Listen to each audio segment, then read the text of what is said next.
Para hadirin, para jemaah umrah, tamu-tamu Allah yang dimuliakan oleh Allah Subhanahu wa taala.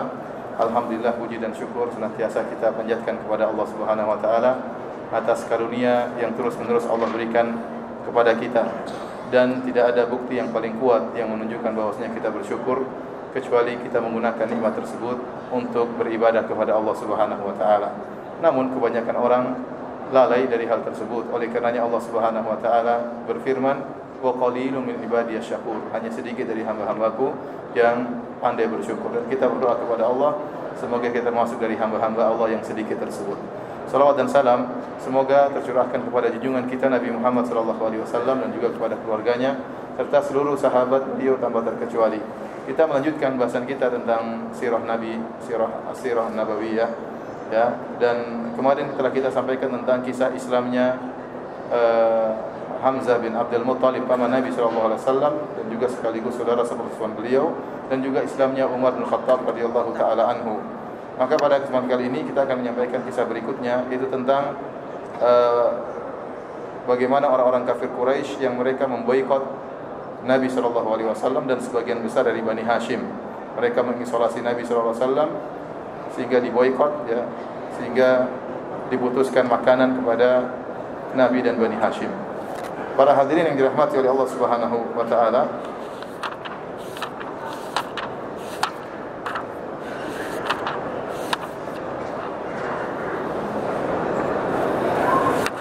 setelah orang-orang kafir Quraisy mengetahui masuknya Hamzah bin Abdul Muttalib dan juga Umar bin Khattab dalam Islam, maka semakin kuatlah dakwah Nabi sallallahu alaihi wasallam di kota Mekah. Semakin masuklah dakwah tersebut ke dalam kabilah-kabilah dengan berbagai macam kabilah, ya, termasuk kabilah Quraisy, termasuk suku Quraisy banyak yang masuk dalam ajaran Islam. Dan mereka sudah menempuh berbagai macam metode untuk menghentikan dakwah Nabi, tetapi dakwah Nabi terus bersinar dan terus berkembang. Telah kita sebutkan metode-metode mereka dalam menghentikan dakwah Nabi, seperti istihza, mengejek Nabi sallallahu alaihi wasallam, kemudian menuduh Nabi dengan berbagai macam tuduhan, namun akibatnya semakin banyak orang masuk Islam. Kemudian di antara metode yang telah mereka tempuh, menyiksa para sahabat, membunuh para sahabat. Di antaranya juga mengganggu Nabi secara fisik, sebagaimana telah kita jelaskan pada pertemuan-pertemuan yang lalu. Akan tapi dakwah terus berkembang, sehingga akhirnya orang-orang musyrikin, mereka terutama orang-orang Quraisy, mereka mencari metode lain bagaimana cara untuk menghentikan dakwah Nabi sallallahu alaihi wasallam. Maka mereka menempuh metode yang baru, yaitu metode muqata'ah, pemboikotan, mengisolasi Nabi sallallahu alaihi wasallam dan Bani Hashim, ya. Dan ini kisah tentang pemboikotan orang-orang Quraisy terhadap Bani Hashim. Ini asal kisahnya diriwayatkan dalam hadis yang sahih, dalam Sahih Al-Bukhari dan Sahih Muslim, dari Abu Hurairah radhiyallahu taala anhu, qala, beliau berkata, qala Nabi sallallahu alaihi wasallam minal ghadi yauman nahar, pada waktu hari nahar, wa huwa bi Mina, dan Rasulullah sallam, yaitu pada hari Idul Adha, dan beliau berada di Mina. Nahnu naziluna ghadan bi khayfi Bani Kinanah haitsu taqasamu 'alal kufr, yakni bidzalikal muhassab. Nabi mengatakan, besok kita akan singgah di Khayf Bani Kinanah, di mana di tempat tersebutlah mereka saling bersumpah untuk melakukan kekufuran. Wa dzalika anna Quraisyan wa Kinanatan tahalafat ala Bani Hashim wa Bani Abdul Muttalib. Karena tatkala itu orang-orang Quraisy dan Kinanah mereka bersumpah, ya, bersatu padu, ya, untuk memboikot Bani Hashim dan Bani Abdul Muttalib. Allah yunakihuhum, bahwasanya tidak boleh menikahkan orang-orang Quraisy dengan Bani Hashim dan Bani Abdul Muttalib. Wala yubayyi'uhum, dan tidak boleh menjual barang kepada mereka. Hatta yuslimu ilaihimun nabiyya sallallahu alaihi wasallam, sampai mereka menyerahkan Muhammad kepada orang Quraisy untuk dibunuh. Ya, karena semua metode sudah ditempuh tidak berhasil, metode penyiksaan, metode ejekan, gangguan fisik, ya, seluruh propaganda yang dilakukan tidak berhasil, maka metode yang mereka tempuh sekarang memaksa Bani Hashim untuk menyerahkan Rasulullah sallallahu alaihi wasallam untuk dibunuh. Kalau tidak, maka akan diisolasi dan diboikot. Ini asal kisah tersebut sahih dalam Sahih Bukhari dan Sahih Muslim. Tapi perinciannya, bagaimana kisahnya pemboikotan tersebut, diriwayatkan dengan sanad-sanad yang lemah, ya, seperti diriwayatkan oleh Ibnu Ishaq dan yang lainnya. Tetapi sebagaimana pernah kita jelaskan di awal mukaddimah kita tatkala kita menjelaskan sirah Nabi, bahwasanya tatkala kita menjelaskan sirah Nabi, kalau kita hanya berdasarkan hadis-hadis yang sahih, ya, maka ada bagian-bagian yang kosong, yang kurang jelas. Oleh karenanya para ulama yatasahalun, mereka bermudah-mudah dalam riwayat-riwayat sirah, bahkan mereka meriwayatkan hadis-hadis yang lemah, ya, dengan syarat hadis-hadis tersebut tidak berkaitan dengan hukum dan juga tidak bertentangan dengan masalah akidah. Hanya sekedar memerinci sesuatu yang sahih. Contohnya masalah ini, kisah tentang pemboikotan orang-orang Quraisy bersama Kinanah memboikot Bani Hashim. Ingat ya, Bani Hashim, Bani Abdul Muttalib paman Nabi juga dari suku Quraisy. Bahkan mereka suku Quraisy yang paling mulia. Tetapi disitulah sukunya Nabi Muhammad sallallahu alaihi wasallam. Dan suku Quraisy yang lain yang banyak, ya, tidak setuju dengan Nabi sallallahu alaihi wasallam, dan mereka sudah kepayahan ingin menghentikan dakwah Nabi dan tidak berhasil. Maka mereka ingin memboikot Bani Hashim agar Bani Hashim menyerahkan Nabi Muhammad SAW kepada mereka untuk dibunuh. Nah, perincian tentang pemboikotan tersebut saya katakan diriwayatkan dalam sanad-sanad yang lemah, tetapi disebutkan oleh para ahli sejarah karena tidak bertentangan dengan hukum-hukum ataupun akidah.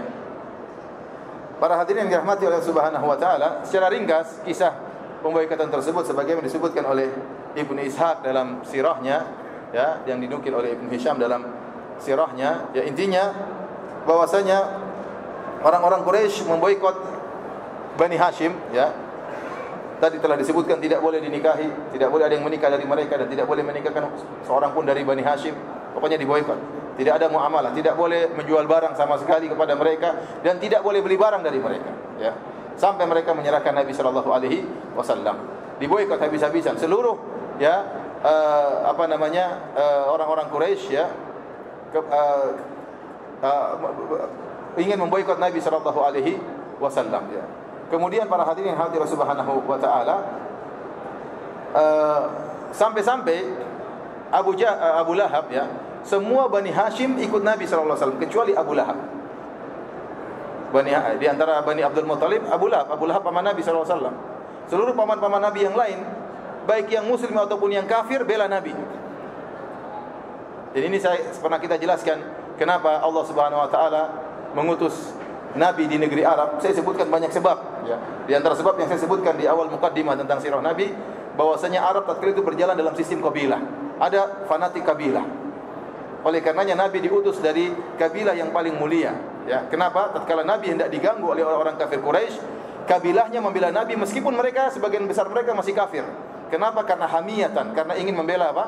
Membela salah satu dari anggota kabilah mereka. Kenapa? Ada fanatik kabilah. Seperti Abu Talib yang habis-habisan membela Nabi SAW padahal dia musyrik, ya. Tatkala itu juga Al-Abbas bin Abdul Muttalib masih musyrik membela Nabi SAW, dan juga Bani Hashim yang lain. Semua Bani Hashim bela Nabi SAW, baik muslim maupun yang kafir, kecuali Abu Lahab. Abu Lahab gabung sama suku Quraisy yang lain untuk memboikot Nabi SAW.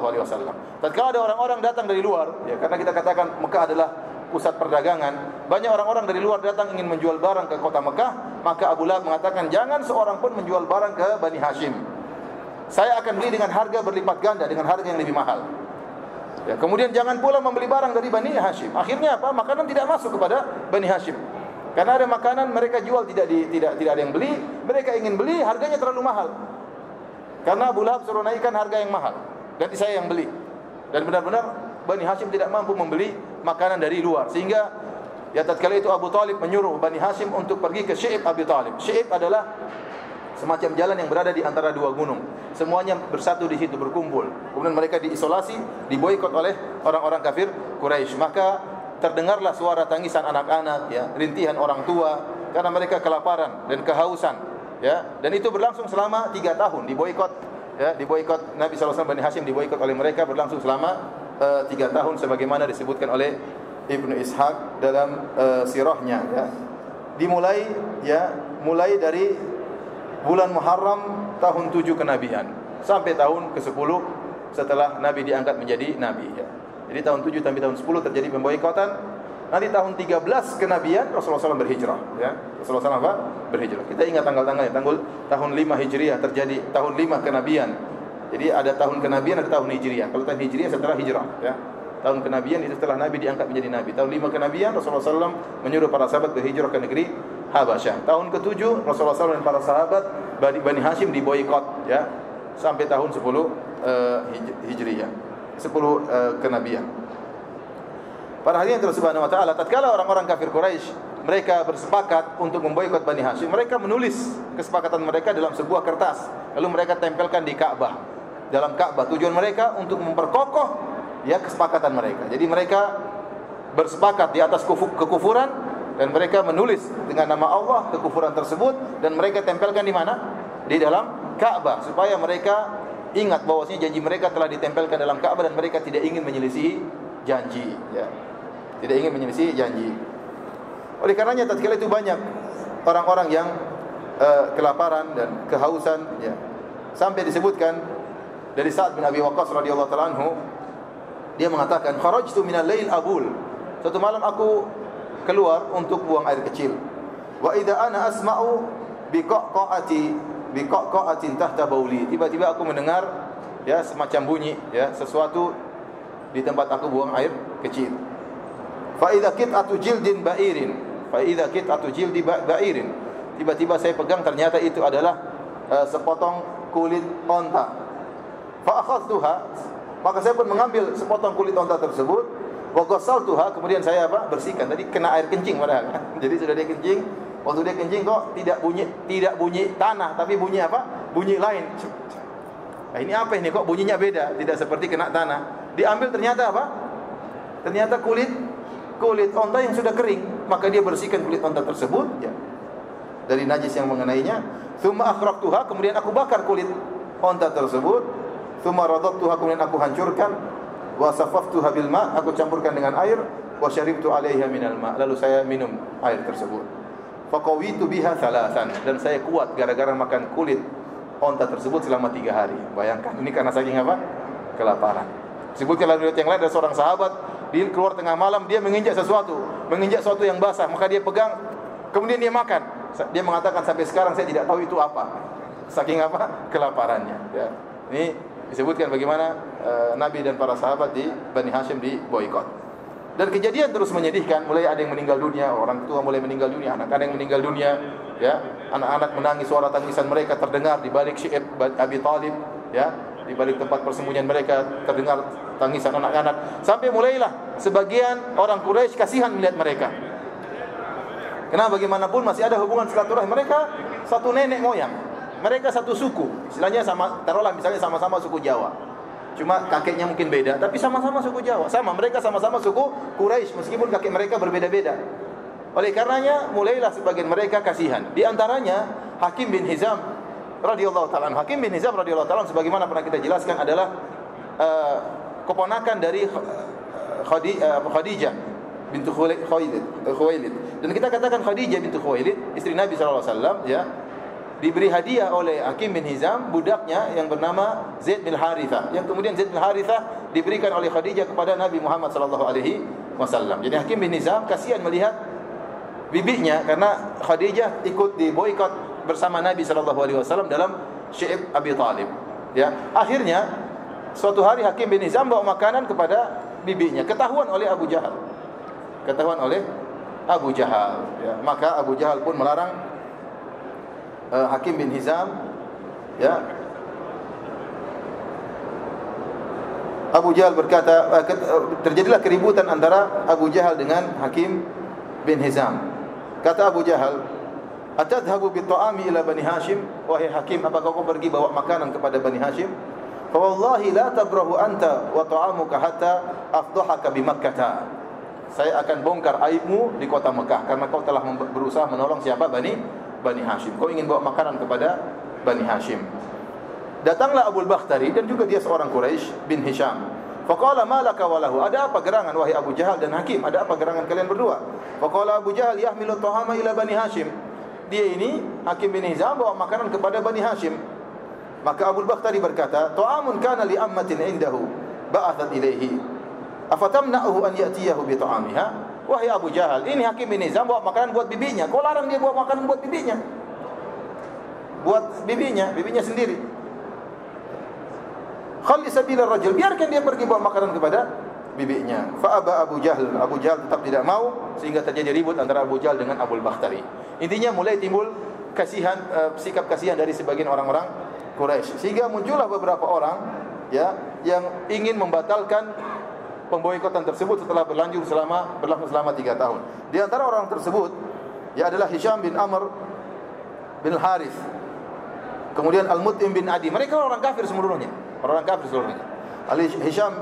Hisham bin Amr bin Harith, kemudian Mut'im bin Adi, wa Zuhair bin Umayyah, wa Abu Bakhtari bin Hisham, wa Zam'ah bin Al-Aswad. Ya, mereka bersepakat untuk bagaimana bisa menggagalkan pemboikotan ini. Ya, maka tadinya satu orang, kemudian mereka cari teman. Siapa yang bisa menolong saudara-saudara kita? Lihat bagaimana kita makan enak, kita tidur kenyang, sementara saudara-saudara kita sama-sama satu suku Quraisy dari Bani Hashim, tidur mereka susah, mereka tidak makan, mereka kelaparan, orang tua mereka meninggal, anak-anak mereka kesakitan, sehingga akhirnya dari sisi kemanusiaan mereka pun tergerak hati mereka, maka berkumpullah 5 atau 6 orang, lantas mereka pergi ke suku Quraisy yang lain dan mereka meminta agar digagalkan pemboikotan tersebut. Kemudian Nabi SAW kabarkan kepada Abu Talib bahwasanya Allah telah mengirim Ar-Radah, mengirim rayap untuk memakan kertas perjanjian mereka, kecuali ada nama Bismikallahumma, kecuali nama Allah yang tidak dimakan. Akhirnya Abu Talib mengabarkan kepada orang kafir Quraisy dan ternyata benar, akhirnya mereka membatalkan boikot tersebut ya. Para hadirin Allah Subhanahu wa taala, ini di antara faedah yang bisa kita ambil ya, bahwasanya orang-orang kafir ya tetap terus berusaha mencari metode apapun untuk menghentikan dakwah Islam ya. Di antaranya metode pemboikotan yang mereka lakukan kepada Rasulullah sallallahu alaihi wasallam. Dan kita lihat ya, ternyata ada di antara orang kafir yang juga baik ya. Dalam hadis Rasulullah SAW mengatakan, Inna Allah la yansuru hadzal din birajul al-fajir. Sungguhnya Allah Subhanahu wa taala menolong agama ini dengan lelaki yang fajir. Bisa jadi ada orang yang fajir yang tidak beriman kepada Allah, bisa jadi menolong agama ini. Di antaranya orang-orang tadi yang kita sebutkan, Abu Bakhtari. Kemudian waktu itu mereka musyrik dan mereka membantu Nabi SAW dan membantu Bani Hashim. Kemudian juga orang-orang Bani Hashim yang kafir, yang ikut diboikot. Di antaranya Abu Talib diboikot padahal dia kafir, dan banyak Bani Hashim yang lain yang kafir. Namun gara-gara kesukuan ingin membela siapa? Nabi Muhammad SAW. Ya. Jadi ada orang-orang yang fajir, orang kafir, namun dia menolong Islam. Dia punya rasa kemanusiaan, dari sisi kemanusiaan. Dan kita tahu orang kafir bertingkat-tingkat, tidak pada satu tingkatan. Ya, ada orang kafir yang benar-benar membenci umat Islam, ingin membantai umat Islam. Ada orang kafir yang tidak tega melihat kaum muslimin disiksa. Dan kita lihat dalam kenyataan sekarang pun demikian. Ya, tatkala sebagian kaum muslimin disiksa dan dibantai, ada sebagian orang kafir yang tidak terima. Bahkan di antara mereka ada yang mungkin membantu kaum muslimin. Baik para hadirin yang dirahmati Allah Subhanahu wa taala, maka di antara metode yang mereka lakukan adalah metode pemboikotan. Pertanyaan, Ustaz, bagaimana kalau kita memboikot produk-produk orang-orang kafir? Ya. Sebenarnya kalau kita ingin mengatakan pemboikotan produk secara nasional atau secara rame-rame, maka ini harus diputuskan oleh pemerintah. Karena pemerintahlah yang menentukan maslahat dan mudarat. Pemerintah tatkala bermuamalah dengan orang-orang kafir, dia memandang maslahat tertentu. Demikian juga tatkala pemboikotan juga harus ditinjau dari pandangan pemerintah ya. Pandangan pemerintah. Karena sebagian orang mengatakan kita harus boikot produk orang-orang kafir seluruhnya. Ya, tapi dia kemudian HP-nya pun dari orang kafir ya. Ya. Sampai ada orang pernah telepon seorang syekh, "Ya syekh, kita harus boikot orang kafir." Kita harus, syekh itu tanya balik, "Kamu minumnya minum apa?" "Saya minum Pepsi, syekh." Minum Pepsi sama saja. Jadi karenanya masalah pemboikotan secara total ya, itu adalah kebijakan yang bisa dilakukan. Dan ini disyariatkan kalau memang pemerintah mendukung. Tapi kalau tidak, maka terserah masing-masing. Ada orang suka produk nasional, ya silakan. Saya tidak suka dengan produk kafir, itu hak dia masing-masing. Tidak bisa kita larang. Tapi memaksa orang lain untuk memboikot produk tertentu, ini tidak boleh kecuali dengan kemaslahatan yang dipandang oleh pemerintah. Ya. Karena bisa jadi kita maksa pemerintah memboikot produk tertentu padahal kita butuh dengan produk tersebut misalnya, atau ada kemaslahatan yang dibangun di balik kerjasama antara kaum muslimin dan orang kafir dalam hal-hal tertentu. Dan asalnya muamalah dengan orang kafir itu boleh ya, asalnya muamalah dengan orang kafir itu boleh selama mendatangkan kemaslahatan, sebagaimana Nabi SAW bermuamalah dengan orang-orang Yahudi. Bahkan Nabi SAW meninggal dalam kondisi punya hutang kepada seorang Yahudi.